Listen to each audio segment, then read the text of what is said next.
Alors attention, là, du matériel un petit peu hétéroclite, enfin pas tant hétéroclite que ça, hein.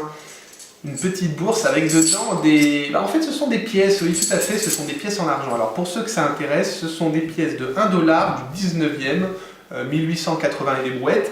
Alors vous n'êtes pas là devant moi pour le constater, mais ces pièces sont quand même très lourdes, c'est de l'argent massif. Et la question qu'on peut se demander, c'est pourquoi j'utilise des pièces aussi grosses et aussi lourdes pour faire une routine de pièces. Tout simplement parce que j'ai des tellement grandes mains, c'est absolument pas français ce que je viens de dire, j'ai des mains qui sont tellement imposantes que si par exemple j'envoie une main sous la table, j'envoie une pièce à travers le trou virtuel qui est situé à ce niveau-là, et si à ce moment-là la pièce passe et que là j'en ai plus que 3, le fait que ce soit des grosses pièces, ça empêche que l'on pense que je triche. Alors qu'avec des toutes petites pièces en euros, par exemple, on pourrait se dire, il a triché, il l'a mise dans sa manche, dans son machin, dans son truc, vous voyez. Alors que là, on peut se demander comment ça fonctionne. Comment c'est possible. Mais pourtant, c'est possible. Alors la seule difficulté, c'est de trouver le trou virtuel, parce qu'à chaque fois, il change de place. Mais quand on l'a trouvé, ça passe tout seul. Ouais, c'est quand même assez intéressant, hein.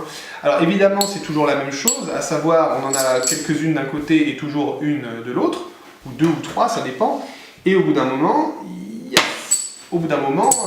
ça passe. Alors là, j'en ai fait combien? J'en ai fait 3. Hein. J'en ai fait 3.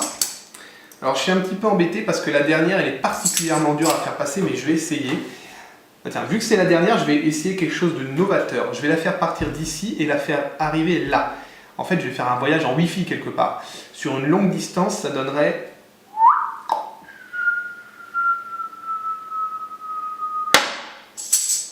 Et là, normalement, yes. Et là, normalement, on en a une, on en a deux, on en a 3, on en a 4. Voilà, c'est une petite expérience avec des pièces. C'est sympa, non?